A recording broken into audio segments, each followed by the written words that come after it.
এবার যখন তোমরা ডিডিসি করবে, ডিডিসিটা অনেক বেস গুলো ভালো হবে, সেই অর্থে তোমাদের সুবিধেই হবে এই সাবজেক্ট হেডিং তৈরি করা। আরে অর্পণ, যা বলছি শুনতে পাচ্ছো?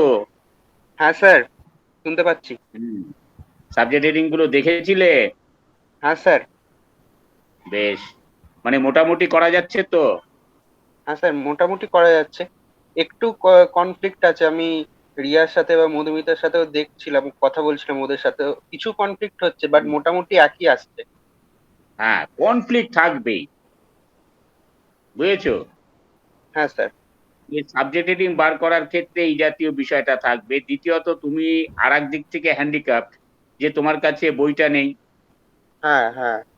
তোমার কাছে যদি বইটা থাকতো তাহলে তুমি বিষয়বস্তুগুলোকে আরেকটু ভালো মতো বুঝতে পারবে, বুঝতে পারলে? হ্যাঁ স্যার। তো আমরা হচ্ছে হ্যাঁ শুরু স্যার, করলাম। তো সেই কারণেই আপনি যেই বইগুলো বলেছেন নাম, সেইগুলো আমরা একটু সার্চ করে দেখছিলাম যে ওইগুলো পাওয়া যায় কিনা, বা ওই বইগুলোতে কি লেখা আছে, কতটা কি ইনফরমেশন পাওয়া যায়। তো সেই হিসেবে আমরা আর কি সাবজেক্টটা প্রেডিক্ট করার চেষ্টা করছিলাম যে বইয়ে কি ইনফরমেশন দেওয়া আছে তার বেসিসে। কেননা এক একটা বইয়ের ইনফরমেশন একরকম দেওয়া থাকে, কিন্তু ওই স্টাইলে যে টাইটেল গুলো দেওয়া থাকে বিভিন্ন ধরনের, তো অন্য ধরনের, তো তার জন্য বইটার মেন ইনফরমেশনটা বোঝা যায় না। তো সেই ক্ষেত্রে আমরা দেখছিলাম যে গুগলে সার্চ করে বা অন্য কোথাও ও যে বাবা, কি তোমরা ধরনের অত দূর ইনফরমেশন অব্দি, পাওয়া যায়। তোমরা অত দূর অব্দি গেছো? হুম। হ্যাঁ তাহলে স্যার, তো অনেকটাই করেছো। স্যার স্টোরিজ হুম। লিটারেচার এগুলোর ক্ষেত্রে বিশেষত এইগুলো হচ্ছে স্যার। রিয়া যেটা হ্যাঁ বললো যে আপনি যে হ্যাঁ দুটো স্টোরিজ এর কথা বলেছেন, ওখানে নামটা একরকম, ভেতরে গিয়ে গল্পটা পড়ছি আর এক রকম, মানে যেটা উইকিপিডিয়ায় দেখলাম, ওখানে কিছুটা হ্যাঁ, সে সামারি তো করে ঠিক। দেয়া থাকে। হ্যাঁ হ্যাঁ হ্যাঁ। তো অ্যাকচুয়ালি রিয়েল লাইফ সিচুয়েশনে কিন্তু আমাদের বইটাও যেমন দেখতে হবে, তেমনি আরো সহজভাবে এই যে এখন তোমার নেটে আমরা অনেক তথ্য পেয়ে থাকি, লিটারেচার, মানে সেইখান থেকে খানিকটা সাবজেক্টকে জানা যাবে। এইভাবে মিলিয়ে মিশিয়ে আমাকে সাবজেক্ট হেডিংটা করতে হবে, ঠিক আছে? হ্যাঁ স্যার। হুম। আচ্ছা, মামুন, মামুন আছো? আমি তো দেখলাম জয়েন করলে। মামুন আল, আছো? আছি স্যার। আচ্ছা শোনো, কালকে তুমি ওই 11টা নাগাদ আমাকে একটু ফোন করো, আর তোমার হাতে একটু সময় রেখো। হ্যাঁ আমি স্যার, হ্যাঁ বলার স্যার। সঙ্গে সঙ্গে কিন্তু তুমি চলে আসবে, কারণ আমি কিন্তু ডিপার্টমেন্টে বেশি সময় থাকতে পারবো না, বুঝলে? ঠিক আছে স্যার। আমার অ্যাডমিনিস্ট্রেটিভ বিল্ডিং এ কাজ আছে। তা তুমি একটু চলে আসলে একটা ব্যাগও নিয়ে আসবে, যাতে বইগুলো তোমাকে দিয়ে তারপরে আমি বেরিয়ে যাব। হ্যাঁ আচ্ছা স্যার। হ্যাঁ হ্যাঁ, ওইটা একটু তুমি করো কালকে, একটু হাতে একটু সময় রেখো যাতে এই হ্যাঁ কাজটা স্যার। হয়ে যায়। হুম। হ্যাঁ, আমি বেশি সময় ডিপার্টমেন্টে থাকবো না এই কারণে। আচ্ছা স্যার, আমি থাকবো স্যার। ওকে। হ্যাঁ হ্যাঁ, ঠিক আছে ঠিক আছে। আচ্ছা, আর একটা বিষয় রয়েছে, দেখো তোমাদের একটা কনফারেন্স প্রসিডিংস আছে না, প্রসিডিংস অফ দা, এরকম এই টাইটেলটা বার করো, প্রসিডিংস, এরকম একটা টাইটেল ছিল তো? হ্যাঁ স্যার, বার করেছি হ্যাঁ sir. Sir, second international conference, international and aerospace engineering. হ্যাঁ, তাহলে এই যে এইখানে কি সাবজেক্ট পেয়েছো? স্যার এখানে মেনলি যে ইঞ্জিনিয়ারিং এর উপরে, যেহেতু ওটা কনফারেন্সটা, তো ইঞ্জিনিয়ারিং পিরিয়ডিক্যালসটার তো আমি মেনশন করেছি। আর কিছু এরোস্পেস পাওনি? স্পেসিফিক হ্যাঁ স্যার, ইঞ্জিনিয়ারিং? মেকানিক্যাল হ্যাঁ ইঞ্জিনিয়ারিং স্যার। করেছি, এরোস্পেস ইঞ্জিনিয়ারিং করেছি, আর কনফারেন্স প্রসিডিংস করেছি। না, এই জায়গাটাই আমার বলার কথা, যদিও আমি বলিনি, ইচ্ছে করি যাতে তোমরা একটা করো। কনফারেন্স প্রসিডিংসটা তো জেনেরিক টার্ম হয়ে গেল। কনফারেন্স প্রসিডিংস বলতে কি বোঝায়, কিসের কনফারেন্স, সেইটা তোমাকে উল্লেখ করার বিষয় আছে। সেই জন্য যে সাবজেক্টটা তুমি উল্লেখ করেছো, মনে করো ইঞ্জিনিয়ারিং, তাহলে ড্যাশ দিয়ে লিখবে কনফারেন্স। এইটা যখন ডিডিসি করবে না, ডিডিসি তে দেখবে যে ফর্ম ডিভিশন আছে একটা বইয়ের, এই বইটা যদি কনফারেন্স হয়, বইটা যদি ডিকশনারি হয়, বইটা যদি পিরিয়ডিক্যাল হয়, তাহলে ফর্ম ডিভিশন থেকে ওখানে এটা অ্যাড করতে হয়, বুঝতে পারলে? তাহলে সেই দৃষ্টিভঙ্গিতে আমি যেটা বলছি সেটা হচ্ছে, তোমরা যে সাবজেক্টটা বার করবে, একাধিক সাবজেক্ট বার করলো, সাবজেক্ট নেম ড্যাশ কনফারেন্স, বোঝা গেল? স্যার অর্পণ? আমি এখানে হ্যাঁ স্যার। করেছিলাম international conference dash mechanical and aerospace engineering. না, তোমাকে বিষয়বস্তুটাকে হাইলাইট করতে হবে। স্যার ইন্টারন্যাশনাল কনফারেন্স কিন্তু বিষয়বস্তু নয়, বিষয়বস্তু হচ্ছে মেকানিক্যাল ইঞ্জিনিয়ার। দেখো রিয়া, বুঝতে পারছো কিনা?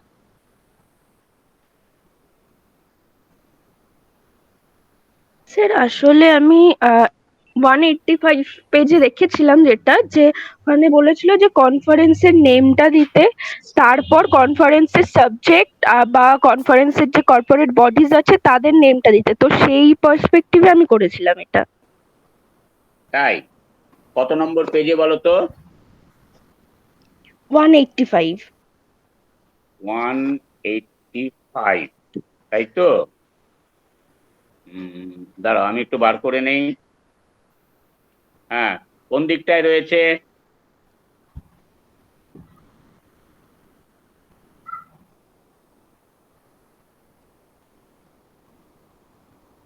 কোন দিকটায় রয়েছে? স্যার ওটা ওটা ওটা ডান দিকে আছে, ডান দিকে, ডান রাইট দিকে কি সাইডে। বলছো? Conference right proceedings? সাইডে।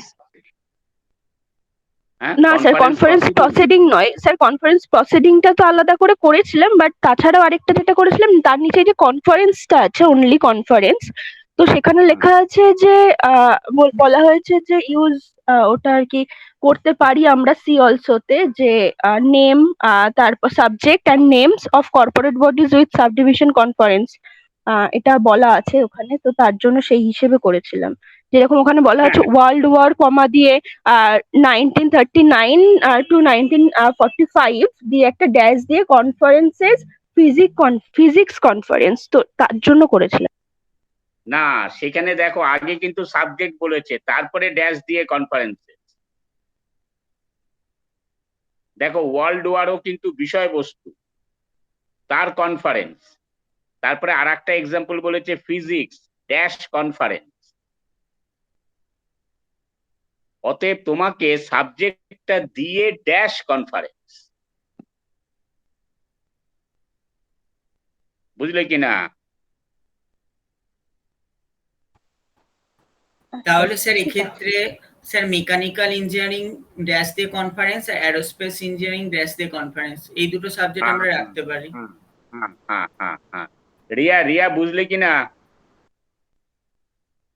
হ্যাঁ স্যার, বুঝলাম। হুম।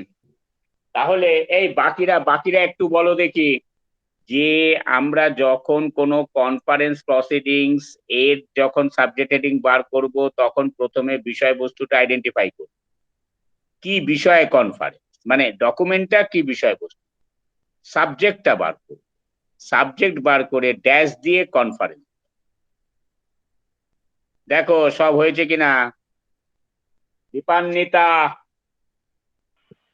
হ্যাঁ স্যার। বোঝা যাচ্ছে? অর্পিতা, হ্যাঁ অর্পিতা হ্যাঁ স্যার। জানা, হ্যাঁ স্যার। আচ্ছা অর্পিতা ব্যানার্জি, হ্যাঁ স্যার, এটাই করেছিলাম। বেশ বেশ। মধুমিতা, হ্যাঁ স্যার, করেছি এটা। হ্যাঁ। তাহলে এবার দেখো, তাহলে এইটার ক্ষেত্রে যেমন কনফারেন্সের ক্ষেত্রে বিষয়টা বোঝা গেল, আগে বিষয়বস্তু দিয়ে তারপরে কনফারেন্স। তারপরে কিন্তু আমরা ওই যে আর একটা জিনিস আছে না, ওই যে পিরিয়ডিক্যাল পাবলিকেশন কিছু দিয়েছিলাম এক্সাম্পল, একটা বা দুটো পিরিয়ডিক্যালস বা জার্নাল, হ্যাঁ স্যার, এরকম জার্নাল কিছু আছে, জার্নাল অফ ইনফরমেশন সায়েন্স। হ্যাঁ, তাহলে জার্নাল অফ ইনফরমেশন সায়েন্স, এই ক্ষেত্রে যদি তুমি সাবজেক্ট হেডিং ইনফরমেশন সায়েন্স বা যাই হোক যেটা বার করেছো, তারপরে ড্যাশ দিয়ে তোমাকে দিতে হবে যে ডিডিসির যে পিরিয়ড, মানে এই যে ফর্ম ডিভিশন দেওয়া রয়েছে, সম্ভবত ওখানে বোধহয় পিরিয়ডিক্যাল বলা আছে, তাহলে তুমি পিরিয়ডিক্যাল দেবে। তুমি একটু বলো বলো বলো। হ্যাঁ স্যার, ওখানে পিরিয়ডিক্যালি দেওয়া আছে, জার্নাল তাহলে নয়, পিরিয়ডিক্যাল পিরিয়ডিক্যাল দেবে। দেওয়া আছে। তাহলে সেইটা লিখবে। আর একটা যেন কে কিছু বলতে চাইলে বলো।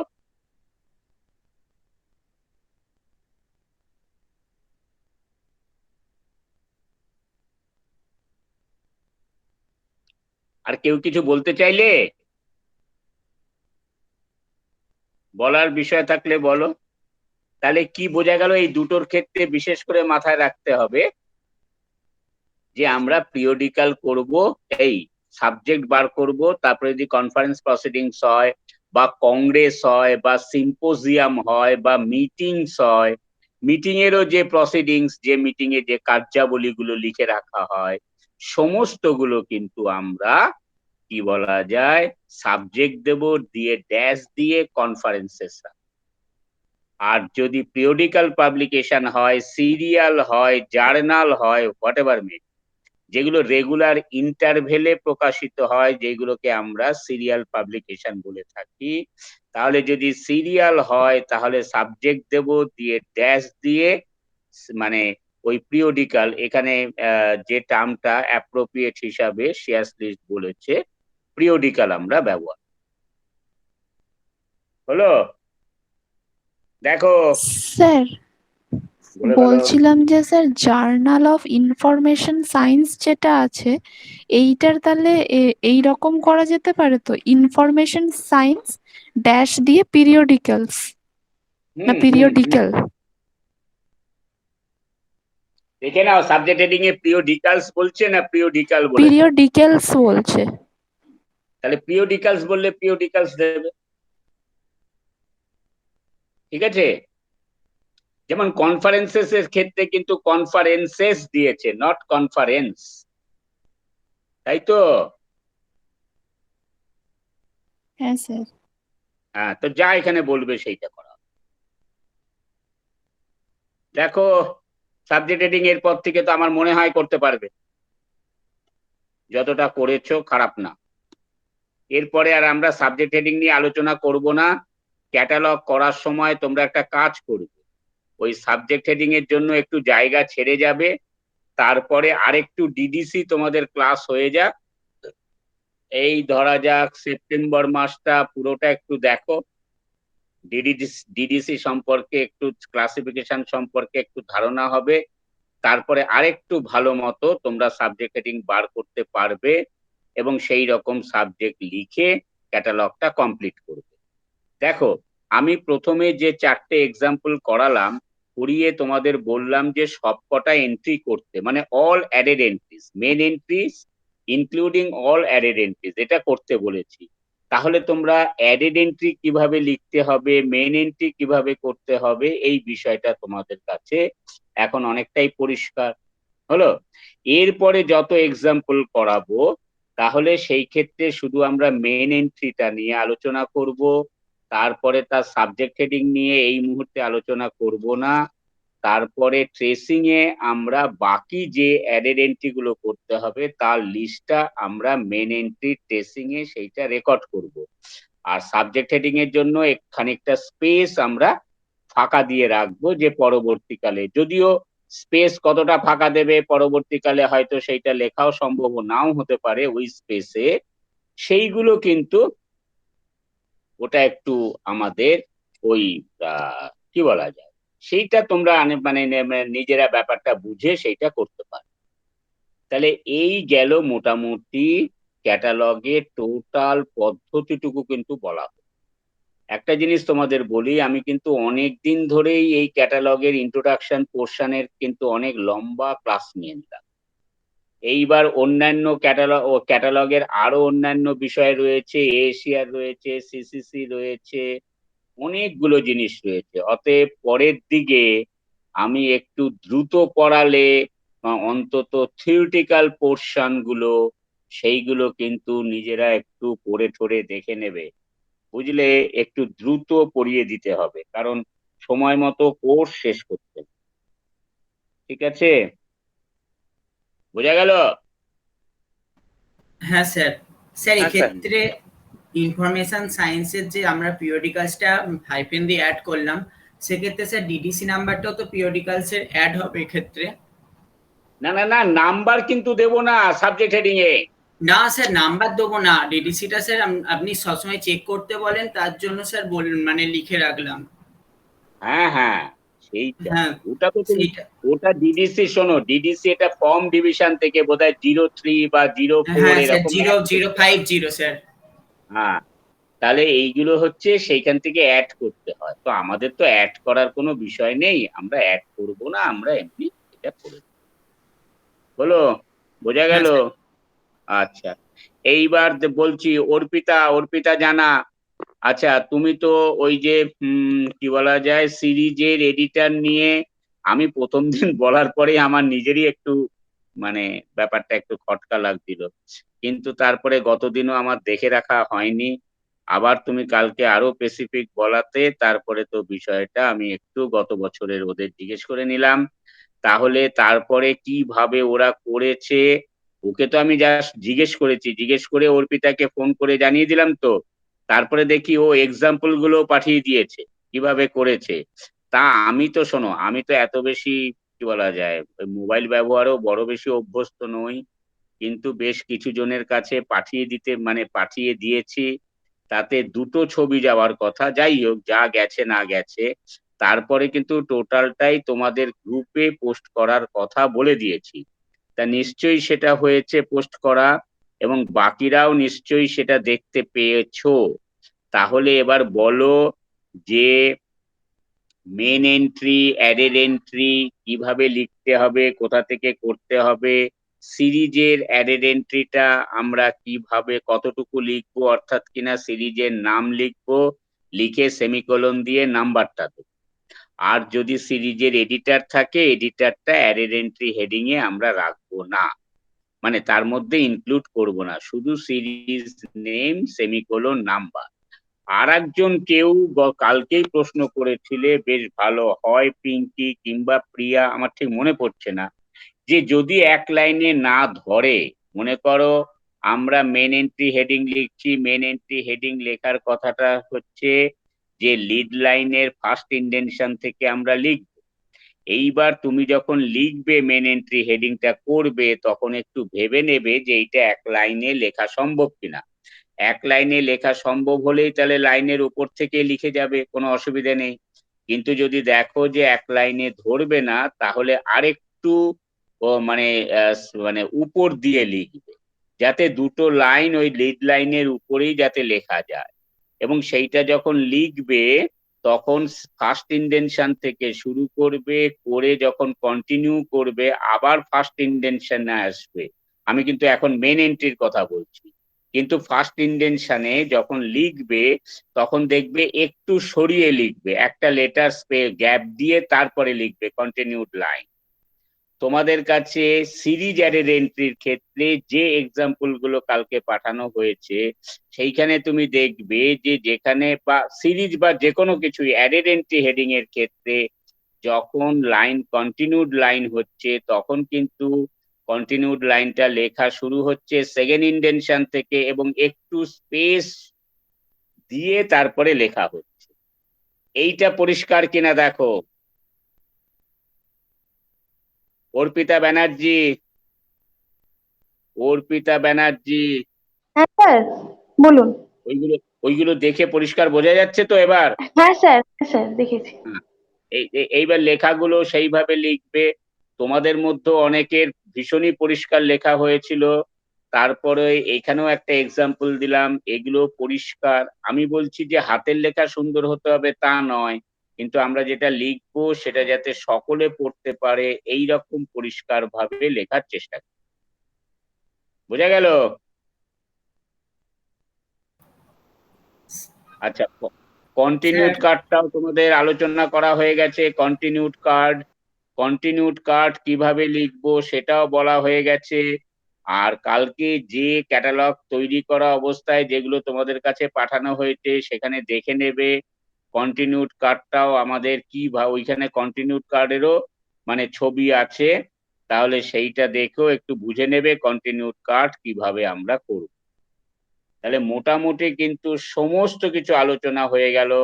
এবার শুধু আমরা বিভিন্ন ধরনের অ্যাক্সেস পয়েন্ট তৈরি করা, সেটা রুল গুলো পড়বো আর তার সঙ্গে সঙ্গে কিছু এক্সাম্পল পড়বো। হ্যাঁ বলো দেখি সুমিত, কি বলছো? হ্যাঁ স্যার। স্যার আপনি যে ছবিটা পাঠিয়েছেন ওখানে স্যার দেখুন যে সিরিজের যে কার্ডটা আছে ওই কার্ডটা একটা পাঞ্চ হোল করেছে, ওই হোলটার লাইনটাতে লিখেছে এবার তার নিচেও স্যার লিখেছে, তো এটা না নিয়ে না, একটু সেটা কনফিউজ। সেইটা তো যদি দেখা যায় যে তোমরা যে এখন যে কার্ড মানে খাতায় যেগুলো ব্যবহার করবে সেইগুলো যদি দেখো যে একটা কার্ডের মধ্যেই হয়ে যাচ্ছে তাহলে করে ফেলবে, কন্টিনিউড কার্ড করার দরকার নেই। দুটো চারটে কন্টিনিউড কার্ড হয়ে গেলে তখন তোমার কাছে ধারণাই হয়ে যাবে যে কন্টিনিউড কার্ড কিভাবে করতে হয়। এইবার প্রশ্নটা হচ্ছে আমাদের প্র্যাকটিস পয়েন্ট অফ ভিউতে বা পরীক্ষার ক্ষেত্রে অনেক সময় দেখা যাবে যে কন্টিনিউড কার্ড অনেকটাই হয়ে যাবে, সেই ক্ষেত্রে আমরা দুই একটা কিন্তু করবই। যদি দেখা যায় তোমার কাছে যখন মানে তুমি আনসার করবে তখন প্রথম কয়েকটা অবশ্যই করবে, অ্যাসাইনমেন্ট জমা দেওয়ার ক্ষেত্রে বলছি, পরীক্ষার সময়ও করবে, দুটো করবে, মানে দুটো প্রবলেমের ক্ষেত্রে। তারপরে যদি দেখো আরো প্রবলেমের ক্ষেত্রে কন্টিনিউড কার্ড হচ্ছে এবং সেই ক্ষেত্রে যদি দেখো যে লাস্ট লাইন অবধি লিখলে এটা কমপ্লিট হয়ে যাচ্ছে তাহলে লিখে কমপ্লিট করে নেবে। এই রকম বলা ছিল বলেই ওরা ওইখানে ওই দুটো লাইন লিখে ফেলেছে। বুঝলে ওকে সুমিত? স্যার। হ্যাঁ স্যার, এবার বুঝতে পেরেছি, নাহলে এটা প্রথমে যখন দেখছিলাম একটু কনফিউজড হয়ে গেছিলাম স্যার। আর কিছু আছে জিজ্ঞাস্য?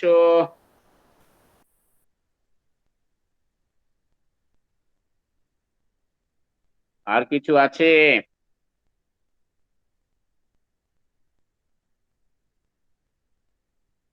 তাহলে আর সাবজেক্ট হেডিং নিয়ে বড় একটা আলোচনা আর করব না, হলো। এইবার হচ্ছে আমরা অ্যাক্সেস পয়েন্ট নিয়ে আলোচনা করব। তাহলে access point, choice of access point আমরা সেই চ্যাপ্টার দেখেছি, দেখে আমরা সিঙ্গেল পার্সোনাল অথরশিপ আমাদের হয়ে গেছে, তাই তো? হ্যাঁ স্যার। সিঙ্গেল পার্সোনাল অথরশিপ বোঝা হয়ে গেছে? হ্যাঁ স্যার। হুম, স্যার বলো। স্যার আমি একটা করতে পারিনি, এটা বুঝতেই পারিনি। The first animal, it is the collection of several articles on prehistoric animals, এটার সাবজেক্টটা করতে পারিনি, বুঝতেই পারিনি। সাবজেক্ট মানে বইয়ের টাইটেলটা হচ্ছে ফার্স্ট অ্যানিমেলস, তাই তো? অ্যানিমালস, হ্যাঁ, ইট is a collection of several articles on দাঁড়াও দাঁড়াও প্রিহিস্টোরিক দাঁড়াও, অ্যানিমালস। ওরে শুনে না, টাইটেলটা কি আছে বইয়ে? The first animals. First animal হলো। তারপরে এটা আদার ইনফরমেশনের মধ্যে বলছে যে it is a collection of several articles on prehistoric, কি আছে? Animals, animals. Prehistoric animals. তাহলে হ্যাঁ।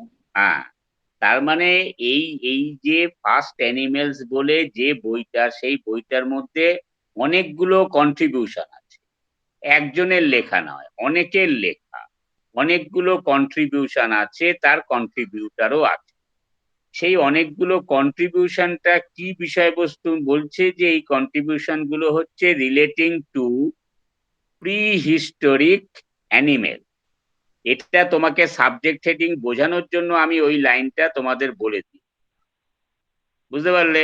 তাহলে সাবজেক্ট হেডিং তোমাকে শুরু করতে হবে প্রি হিস্টোরিক অ্যানিমেল, এরকম কিছু আছে।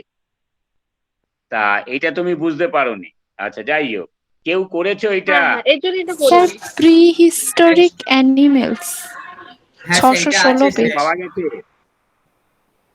ওই যে প্রিয়া, ওই যে অর্পিতা বললো কত, 416 পেজ? না স্যার 616 পেজ। 616 পেজে গিয়ে দেখো প্রি হিস্টোরিক অ্যানিমেলস বলে পাওয়া যাচ্ছে, তাই তো? হ্যাঁ স্যার। প্রিয়া, তাহলে ওইটা তুমি দেখে নাও, তারপরেও যদি বোঝায় অসুবিধে হয় তো আমাকে পরে আবার দেখো। আমি মানে তোমার মানে তুমি ঠিক আছে। বিষয়টা বুঝতে পারলে তো বইটা? হ্যাঁ হ্যাঁ হ্যাঁ, আমি বুঝতে পারছিলাম এটা কোনটা চুজ করবো, মানে মাথায় আসছে না, এর জন্য আমি এটা করতে পারিনি। না ঠিক হ্যাঁ স্যার, আছে। পেয়েছি। তো হ্যাঁ, আর এমনি ব্যাপারটা বোঝা গেল তো, ইট ইজ এ কালেকশন অফ হ্যাঁ সেভারেল হ্যাঁ স্যার। আর্টিকেলস। ব্যাপারটা হচ্ছে এইরকম, বইটার মধ্যে অনেকগুলো আর্টিকেল সেই বইটার মধ্যে প্রকাশিত হয়েছে, সেই আর্টিকেল গুলো সবই প্রি হিস্টোরিক অ্যানিমেল সংক্রান্ত আর্টিকেল। তাহলে যেহেতু ফার্স্ট অ্যানিমেল দিলে এটা ঠিক বোঝা যাচ্ছে না, হ্যাঁ, এক হচ্ছে অ্যানিমেল হ্যাঁ, আকারে হ্যাঁ, আমরা সাবজেক্ট হেডিং করে দিতেই পারবো। অ্যানিমেল যদি আর কিছু না থাকতো তাহলে আমরা অ্যানিমেল হিসেবেই আমরা সাবজেক্টটাকে চুজ করে নিতাম। করতে পারছি, হলো? হ্যাঁ। আর যেহেতু এইটা ওইখানে হ্যাঁ, ওইরকম বলা আছে প্রি হিস্টোরিক অ্যানিমেল, তাহলে আমরা দেখবো যে প্রি হিস্টোরিক অ্যানিমেল হিসেবে কোনো সাবজেক্ট এরা কি বলা যায় প্রেসক্রাইব করছে কিনা। তো যেহেতু এইটা করেছে তাহলে আমরা ওই সাবজেক্ট হেডিংটাই রাখবো প্রি হিস্টোরিক অ্যানিমেল। হলো? হুম। আর কারোর কিছু সমস্যা আছে? হ্যাঁ। বলো, তারপরে আমি অন্য জায়গায়। আর স্যার, কারোর কিছু সমস্যা হচ্ছে? বলো, বলো। স্যার একটা the old man and the sea যেটা দিয়েছিলেন, ওটা কি হ্যাঁ। আমরা অ্যাজ এ টাইটেল মানে পার্সন হিসেবে কিছু খুঁজতে পারি? তারপরে আর কিছু এক্সপ্লানেশন নেই? না, আর কিছু তো নেই। বাকিরা কি করেছো? রিয়া কি করেছো? স্যার হ্যাঁ স্টোরিজ স্যার করা যেতে 460 পেজে হুম? স্যার স্টোরিজ করা যেতে পারে? 400। এটা কি শর্ট স্টোরি জাতীয় স্যার জিনিস? এটা স্যার এটা তো ফ্রিকশন হ্যাঁ স্যার, স্যার। এটা টাইটেল থেকে তো টাইটেল থেকে স্যার এটা তো বুঝতে পারি যে সি মানে একটা ওল্ড ম্যান সাথে সি হচ্ছে ট্রাভেল করছে, যেটাকে আমরা অ্যাডভেঞ্চার বলতে পারি বা ভয়েজেস বলতে পারি। এই হিসেবে তো কিছু স্যার সিলেক্ট করতে পারি। এটা আসলে একটা ফিকশন, মানে স্যার এটা গুগলে যেটা দেখলাম সেটা হলো এটা ফিকশন একটা। সেক্ষেত্রে স্যার আমরা ইংলিশ ফিকশন দেয়া আছে 272 পেজে, সেটা আমরা করতেই পারি স্যার। রিয়া, একটা জিনিস বোঝার হ্যাঁ চেষ্টা স্যার। করো। তুমি স্যার আমি একটা না, না, করেছি। প্রিয়াকে বলছি, আমি প্রিয়াকে বলছি। প্রিয়া, হ্যাঁ, হ্যাঁ তুমি স্যার। যেটা বললে, নাকি বনিতা, যাই হোক, তুমি যেটা বললে যে এইটা দেখার ক্ষেত্রে এমনি অ্যাপারেন্টলি টাইটেলটা দেখে কিন্তু একটু অসুবিধা হলো। হ্যাঁ, তো ওরা আসলে গুগলে সার্চ করেছিল, যার ফলে এইটা পেয়েছে যে এটা একটা ইংলিশ ফিকশন। তাহলে ইংলিশ ফিকশন হলে ওই শেয়ার্স লিস্টে দেখবে যে ইংলিশ ফিকশন হিসেবেই সাবজেক্ট হেডিং করার কথা বলা আছে। আর ফিকশন মানে এখানে তো অনেক মানে তার মানে প্রত্যেকটা আলাদা আলাদা ফিকশনের আলাদা আলাদা নাম। আমরা জেনারেল ভাবে জেনেরিক টার্ম হিসাবে ইংলিশ ফিকশন হিসাবে সাবজেক্ট হেডিং করলাম। আর হচ্ছে যে এগুলো তো সাধারণত বাই টাইটেল দিয়ে ইউজার্সরা খুঁজতে আসে। তাই আমরা ইউজার মানে আমরা টাইটেল দিয়ে তো অ্যাডের এন্ট্রি করছি অথবা মেন এন্ট্রি করছি, যাই করি না কেন, তাহলে টাইটেল দিয়ে ইউজার্সরা যখন খুঁজতে আসবে তারা অবশ্যই পেয়ে যাবে। বুঝতে পারলে ব্যাপারটা এই রকম। এগুলো হচ্ছে ক্রিয়েটিভ লিটারেচার, যেগুলো সাধারণভাবে এইটা একটা কোন সাহিত্যের সেইটা বোঝা যায়, এটা শর্ট স্টোরি না ফিকশন না নোভেল, হলো নাকি ড্রামা, এইগুলো আমরা মানে মানে সেইখানে আমরা অ্যাড করতে পারি। আদারওয়াইজ বিষয়টা কিন্তু একটা সাবজেক্ট মানে literature related any kind of form. বুঝলে বনিতা? স্যার বুঝেছি। হুম। স্যার তাহলে এখানে আমি আরেকটা জিনিস করেছি, যেটা হলো লিটারেচার থিমস। 461 পেজে বলা আছে লিটারেচার থিমসে যে subject racial and ethnic groups and classes of person in literature. Example দিয়ে দেওয়া আছে যেরকম ডগস ইন লিটারেচার বা ওম্যান ইন লিটারেচার। তো সেখানে কি আমরা টাইটেলটা দিয়ে ইন লিটারেচার করতে পারি, তো the old man and sea in literature. Actually এইটা যখন করবে তখন তোমাকে এইটা ভাবতে হবে, the old man and sea, এটা তো আমি টাইটেল দিয়ে অ্যাডের এন্ট্রি করছি, তাহলে খামোখা আবার সাবজেক্টটা এই মানে সাবজেক্ট হেডিং হিসেবে the old man and sea এইটাকে রিপিট করার কোনো প্রয়োজন নেই, কারণ এন্ট্রি দুটো তো একই রকম। আচ্ছা স্যার, ঠিক আছে। এটা একটা দৃষ্টিভঙ্গিতে, তাও আমি ঠিক বললাম না। পরে গিয়ে আমি যখন সেই মানে কনটেক্সটটা আসবে তখন এই সংক্রান্ত আরো একটা কিছু বলতে হবে, তখন তোমার মাথায় আসবে যে তুমি যেটা করতে চাইছো সেটাও করার দরকার হতে পারে। হলো? তো আপাতত তুমি ওইটা এই রকম ভেবে রাখো, যেহেতু সাবজেক্ট হেডিং করা, যেহেতু টাইটেল দিয়ে আমরা অ্যাডেড এন্ট্রি করছি, তাহলে আর সাবজেক্টের মধ্যে সেটা নাই বা উল্লেখ করলাম, কারণ কার্ডগুলো পরপর থেকে যাবে। বুঝতে পারলে? এইবার কনটেক্সট আসলে তখন বলতে হবে। এখন যখন প্রশ্ন করেই ফেলেছো, তাহলে কিন্তু তোমরা তো রিলেটই করতে পারবে না। আমি কি বলা যায়, এই যে তোমাদের কি যেন inner form of library catalogue করিয়েছি, তখন কি কি বলেছি যে ইনার ফর্মে আমরা ডিকশনারি ক্যাটালগ বলেছি। ডিকশনারি ক্যাটালগের ক্ষেত্রে কি করেছি, আমরা সমস্ত ধরনের কি বলা যায় এন্ট্রি গুলোকে সিঙ্গেল অ্যালফাবেটিক্যাল অর্ডারে সাজিয়েছি, তাহলে সেইটা হলো ডিকশনারি ক্যাটালগ। আবার কি বলা যায়, এইগুলো মানে ওই অ্যালফাবেটিক্যাল অর্ডারে সাজানোর মধ্যে আমরা আলাদা করে author catalogue, title catalogue, subject catalogue এরকমও হতে পারে। হলো? তাহলে সেই ক্ষেত্রে সেই রকম অ্যালফাবেটস অনুযায়ী আমরা সাজিয়ে লিখছি। আর একটা হচ্ছে ক্লাসিফাইড ক্যাটালগ। এবার সেই সময় কি একটা কথা কি বলেছিলাম যে ডিভাইডেড ক্যাটালগ, এইরকম একটা কথা, ডিভাইডেড ক্যাটালগ। হ্যাঁ স্যার বলেছিলেন। হ্যাঁ, মানে অনেক সময় দেখা যাচ্ছে এই যে dictionary catalogue, all added entries আমরা যদি সিঙ্গেল অ্যালফাবেটিক্যাল অর্ডারে সাজাই, তাহলে যদি লাইব্রেরিতে প্রচুর বই থাকে, যেমন ন্যাশনাল লাইব্রেরিতে এখন প্রায় বোধহয় 30 লক্ষের বেশি হবে। মানে আমি যখন ন্যাশনাল লাইব্রেরি ছেড়েছি তখনই মানে জানতাম 22 লক্ষ বই আছে। তাহলে 22 লক্ষ বইয়ের ক্যাটালগ যেটা, সেটা হিউজ অ্যামাউন্ট হচ্ছে ক্যাটালগের পরিমাণটা। তাহলে সেই ক্ষেত্রে যদি সিঙ্গেল অ্যালফাবেটিক্যাল অর্ডারে হয়, তাহলে অনেকে মিলে যখন ক্যাটালগ দেখবে, তখন একজন ক্যাটালগ ক্যাবিনেটের সামনে দাঁড়ালে সে কিন্তু অনেকটা অংশ ব্লক করে নেবে, কারণ তাকে সরিয়ে ঠেলে তো ওই ট্রে আর একজন কেউ দেখতে পারবে না। তাহলে এই হিসেবে অনেকগুলো মানে মানে আননেসেসারি অনেক অ্যালফাবেটস ব্লক হয়ে থাকবে। ইউজার্সরা হয়তো সেটা দেখছে না, তার পাশেরটা দেখছে, কিন্তু তাতেও সেই জায়গাটা ব্লক হয়ে থাকে। তাহলে এই অসুবিধে দূর করার জন্য অনেক সময় সার্চের সুবিধার্থে লাইব্রেরি ক্যাটালগটাকে ভাগ করে নেয়। সেই ক্ষেত্রে আমরা এটাকে বলে থাকি ডিভাইডেড ক্যাটালগ। তার অর্থটা কি কি করলো, যে ইউজার্সরা এই যে যত ধরনের অ্যাক্সেস পয়েন্ট আছে, অর্থাৎ অ্যাক্সেস পয়েন্ট গুলোকে আমি এক্স বলেছিলাম, ACTS, এক্স অ্যাপ্রোচ। এ হচ্ছে অথর, সি হচ্ছে কোলাবরেটর, ACT, টি হচ্ছে টাইটেল, তারপরে এস হচ্ছে সিরিজ অ্যান্ড সাবজেক্ট। এরকম কথা কখনো বলেছিলাম? হ্যাঁ হ্যাঁ স্যার স্যার বলেছিলেন। বলেছিলেন। তো ক্যাটালগে যত ধরনের এন্ট্রি গুলো হয়, সেইগুলোকে কিন্তু আমরা এই এক্স অ্যাপ্রোচ হিসাবে সেইটাকে মাথায় রাখতে পারি। এটাই হচ্ছে মূল। এবার সেই ক্ষেত্রে এই এতগুলো অ্যাপ্রোচের মধ্যে সবচেয়ে বেশি সংখ্যক অ্যাপ্রোচ কিসের দ্বারা হয়? Author, collaborator, title, series, subject. এর মধ্যে সবচেয়ে বেশি অ্যাপ্রোচ কোনটা দিয়ে হয়?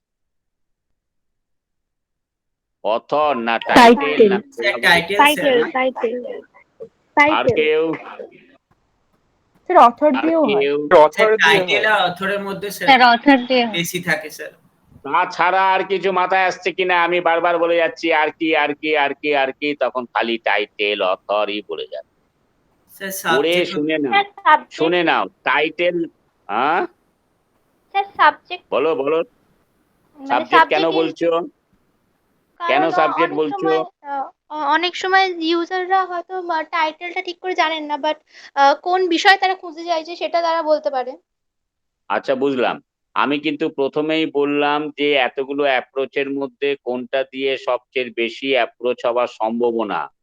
তাহলে সেই ক্ষেত্রে বলতে হবে, ভাবতে হবে যে আমরা ইউজার্সরা কতগুলো বই সম্পর্কে জানি। সেটা অথর দিয়ে হলেও বলো, টাইটেল দিয়ে হলেও একই কথা। আমরা কতগুলো জানি, সাধারণ পড়াশোনার ক্ষেত্রে আমরা কিছু টাইটেল জানি, কিছু অথরের নাম জানি, কিন্তু যখন আমরা মানে নতুন নতুন ডকুমেন্ট আমরা যখন মানে খোঁজার চেষ্টা করব, তখন আমাদের কাছে কিন্তু সাবজেক্ট অ্যাপ্রোচটাই হচ্ছে প্রধান অ্যাপ্রোচ। বেশিরভাগ ইউজার্সরা খোঁজ করে কিন্তু সাবজেক্টকে দিয়ে।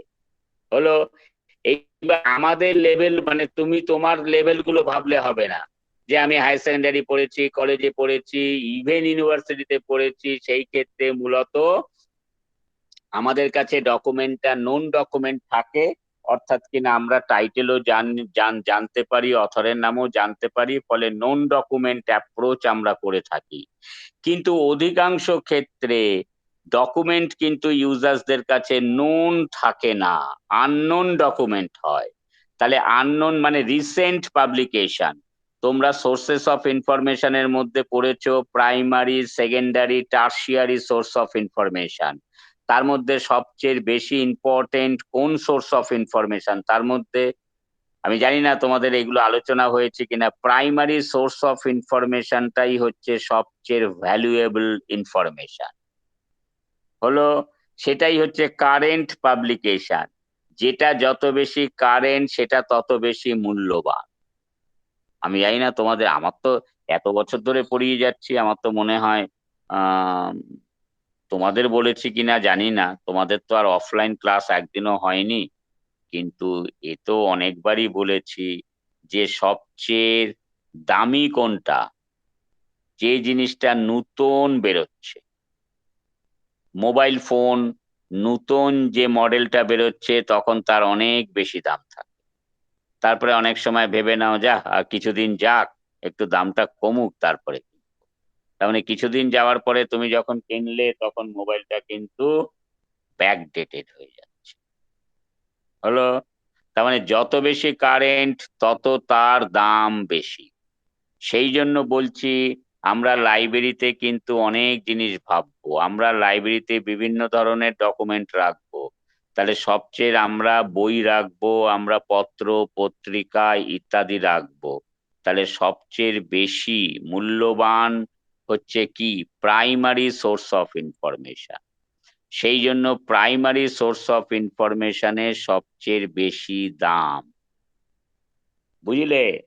একটা যে কোনো লাইব্রেরির আমরা এরপরে ম্যানেজমেন্টের বাজেট পড়ব। আমরা বাজেট পড়ার পরে তারপরে আমরা বাজেটের উপরে বেশ কিছু তোমাদের একটা প্রজেক্ট জমা দিতে হবে, তখন এগুলো তোমাদের গ্রুপ করে করে এগুলো দিয়ে দেওয়া হবে। তাহলে আমরা দেখব, আমরা তো লাইব্রেরিতে গিয়ে আর বাজেট জানতে পারবো না, অনলাইন যে সমস্ত ইনস্টিটিউশনের বাজেট আছে সেগুলোকে একটু অ্যানালাইজ করব, তার উপরে স্টাডি করব। অর্থাৎ সেখানে আমরা দেখব যে সবচেয়ে বেশি পরিমাণ খরচ হয় কিন্তু প্রাইমারি ডকুমেন্ট প্রকিওর করার জন্য। সেকেন্ডারি টার্সিয়ারি ডকুমেন্ট প্রকিওরমেন্টের খরচ কিন্তু অনেক কম। তাহলে যেটা যত বেশি কারেন্ট সেটা তত বেশি ইম্পর্টেন্ট। হলো তাহলে সেই কারেন্ট ইনফরমেশন কিন্তু ইউজার্সদের কাছে জানা থাকে না। তাহলে আননোন ডকুমেন্টের পরিমাণই ইউজার্সদের কাছে বেশি। এবং এইগুলো কিন্তু মূলত সাধারণ ইউজার্স পয়েন্ট অফ ভিউতে কিন্তু ব্যাপারটা নয়। যখনই আমরা কি বলা যায় specific type of study, research ইত্যাদির কথা ভাববো, তখন কিন্তু প্রাইমারি ডকুমেন্টের উপরেই কিন্তু ইউজার্সরা বেশি মানে মানে কি বলা যায় সেই তথ্যগুলোই তারা স্টাডি করে। তাহলে প্রাইমারি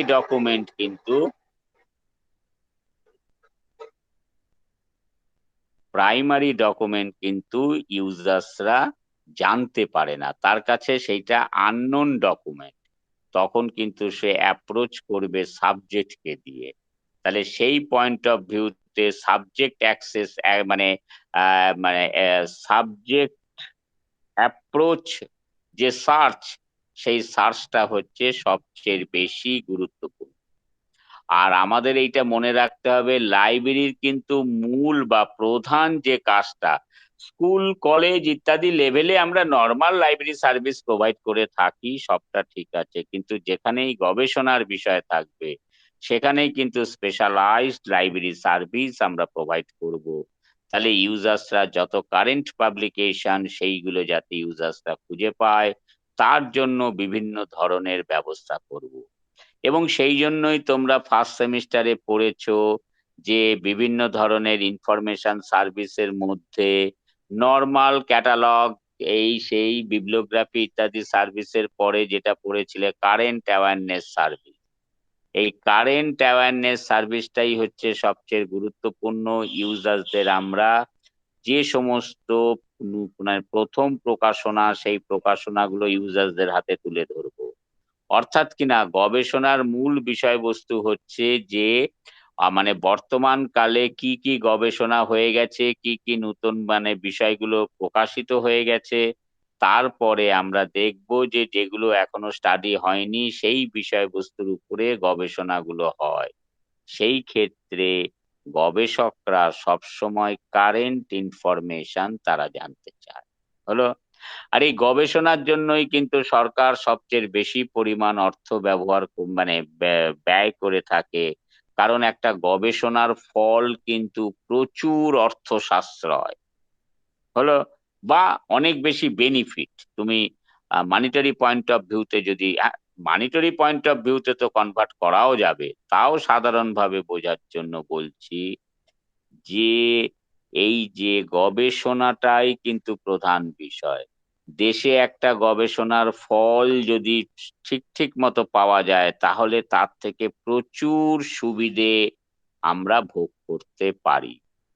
এই কোভিড পিরিয়ডে মানে এই ভ্যাকসিনের জন্য, গবেষণার জন্য প্রচুর অর্থ বিভিন্ন সরকার ব্যয় করেছে, যার ফলে ভ্যাকসিন আমাদের আবিষ্কার হয়েছে। এবার এই আবিষ্কারের পরেই কিন্তু গবেষকরা বসে নেই। তারা কিন্তু ভাবছে যে এই ভ্যাকসিন কতটা কার্যকরী হবে, তাদের গবেষণা কিন্তু চলেই যাচ্ছে। তাহলে সেই গবেষণা করার সময় তাকে জানতে হবে যে সারা পৃথিবীতে এই বিষয়বস্তুর উপরে গবেষণার ধারাটা কি, কি কি অলরেডি প্রকাশিত হয়ে গেছে সেগুলো জানবে। জেনে তারপরে অপ্রকাশিত জিনিসগুলোর প্রতি তারা আবার গবেষণা করে ফলাফল গ্রহণ করবে। যেমন একটা জিনিস তোমাদের মনে আছে কিনা, এই যে ইসরো আমাদের স্পেস রিসার্চ অর্গানাইজেশন, তারা বিভিন্ন ধরনের স্যাটেলাইট তারা লঞ্চ করিয়েছিল। বিভিন্ন সময় দেখা গেছে অনেক আগের দিকে, প্রথম দিকে দেখা গেছে যে এই স্যাটেলাইট গুলো যখনই তারা সেইটাকে পাঠানোর উদ্যোগ নিচ্ছে, হয়তো দেখা যাচ্ছে কিছু দূর গিয়ে স্যাটেলাইট পড়ে যাচ্ছে। কোটি কোটি টাকা ব্যয় করে কিন্তু এই স্যাটেলাইট গুলো তৈরি হয়, কিন্তু এটার যখন ফল পাওয়া যায় না, তখন কিন্তু এটাতে সত্যি তখন আমাদের মনে হয় এই গবেষণা ফল পাওয়া গেল না।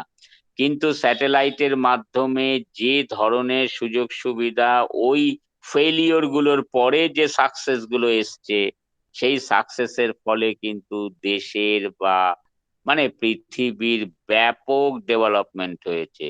আজকে আমরা যেখানে খুশি, আজকে এই যে ক্লাসগুলো যে আমরা এই মাধ্যমে করতে পারছি, এগুলো কিন্তু সবই কিন্তু স্যাটেলাইটের কি বলা যায় যে আবিষ্কার, সেই আবিষ্কারের ফল। আমরা কিন্তু তার ফল এখন ভোগ করছি। যেটা দেখো মোবাইল ফোনে তুমি কোথা থেকে কোথায় ব্যক্তিরা রয়েছে সব তুমি কথা বলতে পারছো, তাকে দেখতে পাচ্ছো, তার সাথে সরাসরি যদিও ছবি, কিন্তু কথা বলতে পারছো। তাহলে এগুলোই হচ্ছে গবেষণার ফল। এই গবেষণার জন্য আমাদের যেটা দরকার সেটা হচ্ছে প্রাইমারি ইনফরমেশন। এই প্রাইমারি ইনফরমেশনটা আজকে কি গবেষণা পাবলিশড হয়েছে, periodical publication, conference proceedings, research report, patent, standard, specification, এই জাতীয় ডকুমেন্টে সেগুলো কিন্তু ইউজার্সদের জানা থাকে না অধিকাংশ ক্ষেত্রে। তখন তাদের সার্চ গুলো হয় সাবজেক্টে। অনেক কথা বলে ফেললাম। তাহলে এই সাবজেক্ট সার্চ হচ্ছে সবচেয়ে প্রধান জিনিস। সেই কারণে আমরা এই অ্যাংলো আমেরিকান ক্যাটালগিং রুলস যেটা পড়ছি, সেই অ্যাংলো আমেরিকান ক্যাটালগিং রুলসে সাবজেক্টকে নিয়ে কিন্তু বড় মানে কিছু বলাই নেই এই কোডের মধ্যে। এটা কিন্তু অ্যাংলো আমেরিকান ক্যাটালগিং রুলসের একটা বড় drawback. On the other hand classified catalogue কোডে সাবজেক্টের উপরে বেশি গুরুত্ব দিয়েছে এবং সেইখানে সাবজেক্ট হেডিং আমরা সাবজেক্ট ক্যাটালগ আমরা কিভাবে করব তার সমস্ত বিষয়বস্তুগুলো বলে দেওয়া আছে, যেটা আমরা সেকেন্ড সেমিস্টারে থিওরিতে পড়বো। ক্লাসিফাইড ক্যাটালগ পড়ার সময় আমরা প্র্যাকটিক্যালি কিভাবে সাবজেক্ট হেডিং ডিরাইভ করব সেটা আমরা ভালো মতো দেখে নেব। বুঝতে পারলে? বোঝা গেল? তাহলে বেশি অ্যাপ্রোচ হচ্ছে সাবজেক্টকে দিয়ে। তাহলে আমরা কি করলাম, সাবজেক্টের ক্যাটালগ গুলো একটা ভাগে রাখলাম আর আদার দ্যান সাবজেক্ট ক্যাটালগ গুলোকে আর একটা পার্টে রাখলাম, এই ডিভাইড করে দিলাম। তাহলে এই যদি ডিভাইডেড ক্যাটালগ যদি আমরা করি, তাহলে রিয়া যে কথাটা বললো যে যদি টাইটেল এবং সাবজেক্ট একই হয় তাহলে আমি দুটো এন্ট্রি করব, কেননা সাবজেক্ট চলে যাবে সাবজেক্টের অ্যালফাবেটসে, টাইটেল চলে আসবে টাইটেলের অ্যালফাবেটসে, মানে আলাদা পার্টে। তাহলে যারা সাবজেক্ট দিয়ে খুঁজতে আসবে তারাও যাতে পায়, যারা টাইটেল দিয়ে খুঁজতে আসবে তারাও যাতে খুঁজে পায়। সেই ক্ষেত্রে আমরা দুটো এন্ট্রি করব, সেম এন্ট্রি হলো। আর যদি দেখা যায় যে আমরা সিঙ্গেল অ্যালফাবেটিক্যাল অর্ডারে ডিকশনারি ক্যাটালগ তৈরি করছি, সেই ক্ষেত্রে টাইটেল এবং সাবজেক্ট যদি এক হয় তাহলে দুটো করব না, আমরা একটা করব। বোঝাতে পারলাম? হ্যাঁ স্যার, একদম। হ্যাঁ স্যার।